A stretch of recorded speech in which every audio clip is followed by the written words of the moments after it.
오늘 우리에게 주신 하나님의 말씀은 마태복음 9장 14절로부터 17절입니다. 함께 보도록 하겠습니다. 그때 요한의 제자들이 예수께 나와 이르되 우리와 바리새인들은 금식하는데 어찌하여 당신의 제자들은 금식하지 아니하나이까? 예수께서 그들에게 이르시되 혼인집 손님들이 신랑과 함께 있을 동안에 슬퍼할 수 있느냐? 그러나 신랑을 빼앗길 날이 이르리니 그때에는 금식할 것이니라. 생배 조각을 낡은 옷에 붙이는 자가 없나니 이는 기운 것이 그 옷을 당기어 헤어짐이 더하게 됨이요 새 포도주를 낡은 가죽 부대에 넣지 아니하나니 그렇게 하면 부대가 터져 포도주도 쏟아지고 부대도 버리게 됨이라. 새 포도주는 새 부대에 넣어야 둘이 다 보존되느니라. 아멘. 마태는 예수님의 제자가 되고 난 후 예수님과 제자들 그리고 자기의 친구들을 식사의 자리로 초청합니다.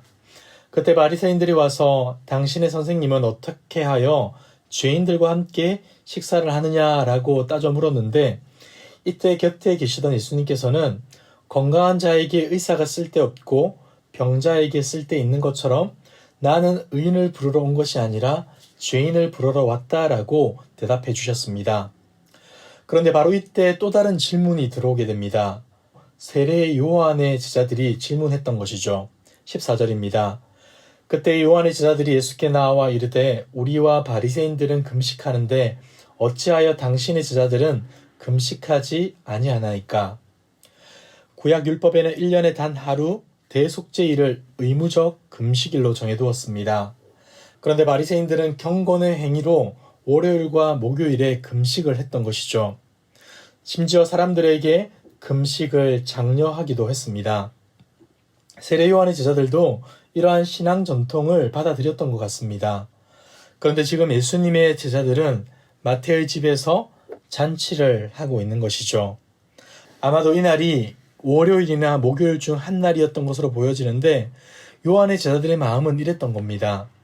우리의 스승이 예수님의 오심을 준비하다가 지금 감옥에 갇혀 고생하고 계시는데, 그래서 우리 모두가 슬픔에 잠겨 금식하고 있는데 어떻게 당신의 제자들은 금식하기는커녕 이렇게 잔치를 벌일 수 있습니까? 라고 따지는 듯 묻고 있는 것이죠.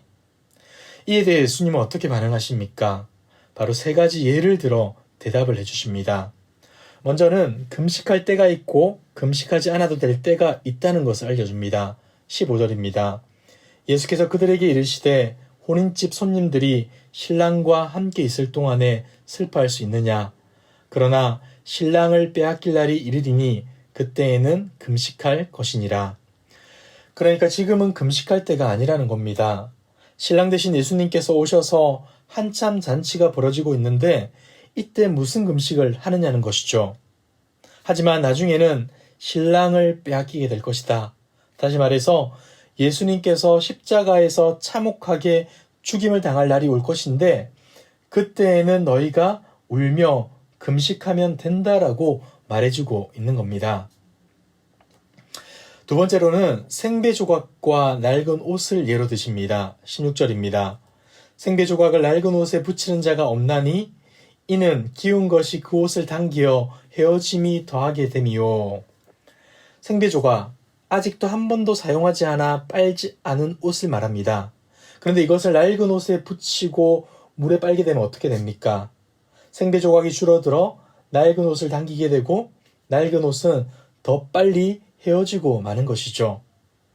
이어지는 세 번째 비유도 마찬가지입니다. 포도주와 포도주를 담는 가죽 부대를 예로 드십니다. 17절입니다. 새 포도주를 낡은 가죽 부대에 넣지 아니하나니 그렇게 하면 부대가 터져 포도주도 쏟아지고 부대도 버리게 됨이라. 새 포도주는 새 부대에 넣어야 둘이 다 보존되느니라. 아멘. 새 포도주는 담근 지 얼마 되지 않았기 때문에 발효하고 팽창하게 됩니다. 그런데 만약 이것을 낡은 가죽 부대에 넣게 된다면 어떻게 되겠습니까? 늘어나다가 결국에는 터지고 말겠죠. 그래서 새 포도주는 새 부대에 담아야 하는 것입니다. 예수님은 자신이 오므로 새로운 시대가 열렸는데 유대인들의 낡은 전통과 잘못된 율법주의적 사고방식으로는 이 복음을 절대 받아들일 수 없다라고 말씀하시는 겁니다. 왜 금식하지 않습니까? 라고 따져 묻는 요한의 제자들에게 너희들의 그런 사고방식으로는 복음의 새로움을 감당하지 못한다고 지적하는 것이죠. 예수님께서 이런 말씀을 하시는 것은 금식이나 구제와 같은 신앙적 전통 자체를 부정하려는 의도가 아닙니다. 도리어 금식의 원래의 의미를 잘 알고 이해해야 한다는 것이죠. 그렇다면 금식의 원래 의미가 무엇입니까? 금식이란 식사도 못할 만큼 바빠서 굶게 되는 것을 말하지 않습니다. 그렇다고 아이들이 부모님께 뭘 얻어내려고 밥을 안 먹고 투정하거나 소위 세상 사람들 앞에서 목숨을 담보로 항해하는 단식투쟁도 아닙니다. 그렇다고 하나님의 응답을 얻어내기 위해 배고픔을 참아내는 어떤 의식도 아닌 것이죠. 금식을 한다는 것은 저는 밥 먹는 것보다 말씀에 순종하는 것을 더 중요하게 생각합니다. 먹는 것까지 포기하고 내 힘과 능력으로 하는 것을 포기하고 전적으로 하나님께 다 맡깁니다 라는 신앙의 고백을 나타내는 것입니다. 세상의 모든 관계를 단절하고 하나님께만 주목하겠다는 각오와 헌신을 보이는 행위인 것이죠. 사랑하는 성도 여러분, 오늘 예수님의 말씀은 옛것은 다 틀렸으니 모두 버리라는 게 아닙니다. 본질적 의미를 왜곡시키고 오해하며 지켜왔던 신앙체계, 잘못된 전통을 버리라는 것이죠. 지금까지 그렇게 해왔으니까 다들 그렇게 하니까 라고 따라갈 것이 아니라 그것을 살펴보며 올바르게 지키라는 겁니다. 어쩌면 오늘날 우리의 신앙에도 이러한 낡은 신앙체계가 남아있지 않습니까? 신앙생활의 가장 큰 적이 무엇입니까? 바로 은혜를 망각하는 것이죠. 왜 나를 알아주지 않고 대접해주지 않느냐?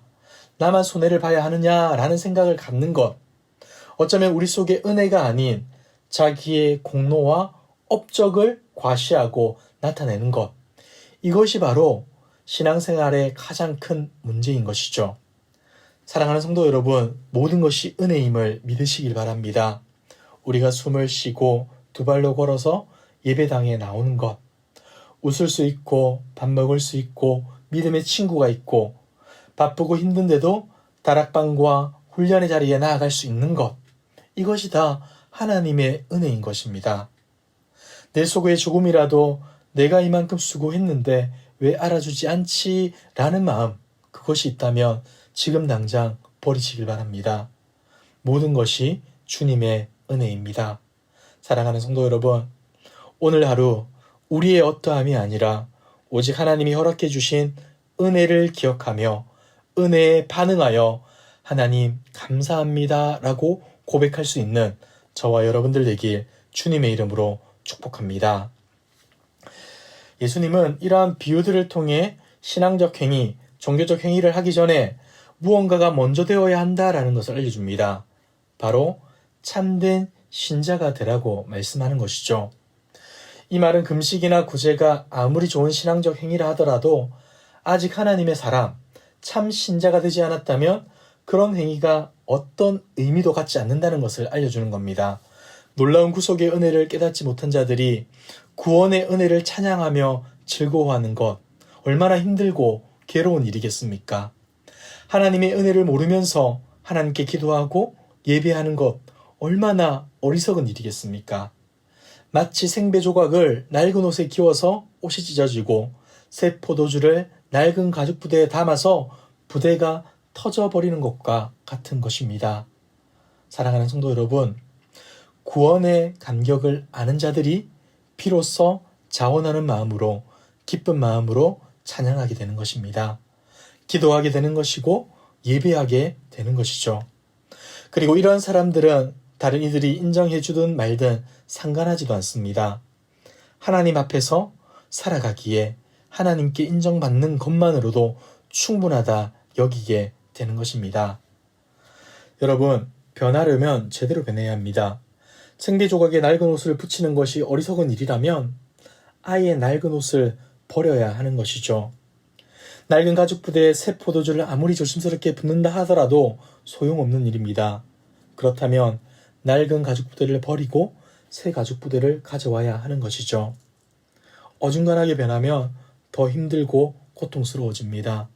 예수님을 믿는다는 것, 성도로 산다는 것은 겉모양을 바꾸는 것이 아니라 온 마음과 생각과 전 인격을 바꾸는 일입니다. 그리고 이 변화는 우리의 힘으로 할 수 있는 것이 아니라 성령 하나님께서 우리의 내면을 완전히 뒤집어 놓으실 때 가능한 일인 것이죠. 사랑하는 성도 여러분, 우리는 지금 어떤 모습으로 살아가고 있습니까? 보여지는 신앙적 행위에 치중하여 꾸며진 모습으로 살아가고 있지는 않습니까? 참된 신자가 되길 바랍니다. 나의 생각과 노력으로 채워가는 모습이 아니라 복음의 충만한 은혜와 성령의 도우심을 입어 오늘도 주님 때문에 행복합니다. 그리고 주님 때문에 복음에 합당한 삶을 살고 싶습니다 라고 고백하게 되는 저와 여러분들의 삶 되길 주님의 이름으로 축복합니다. 기도하겠습니다. 참 좋으신 하나님 아버지, 우리에게 새 생명 주시고 은혜 주셔서 기쁨으로 하나님을 예배하게 하심에 감사드립니다. 오늘 주신 말씀 앞에 우리의 모습을 정직하게 내어놓습니다. 혹 우리 마음의 중심이 종교적 행위에 집중했다면 이 시간 용서해 주시고 다시금 주님의 십자가의 사랑 앞에 나아가는 은혜를 구하며 살아가게 하옵소서. 오직 예수님만을 주인으로 모시길 원합니다. 주님의 부르심에 순종하게 하시고 날마다 구원의 은혜와 간격으로 하나님을 예배하고 기도하고 구제하는 우리 모두 되게 하여 주시옵소서. 이 모든 말씀 예수님의 이름으로 기도드리옵나이다. 아멘. 이 시간 주신 말씀을 기억하며 기도하시고 주간 기도 제목을 따라서 전도와 선교를 위해 기도하겠습니다. 우리 교회가 부산 지역에 죽어가는 영혼을 살리는 교회 되도록, 영혼을 품고 끊임없이 기도하며 전도하는 교회 되도록, 우리 교회가 파송하고 후원하는 선교사님들과 세계 선교를 위하여 특별히 우크라이나의 전쟁이 멈추고 회복될 수 있도록 그곳에 사역하는 선교사님들을 위하여 기도해 주시기 바랍니다.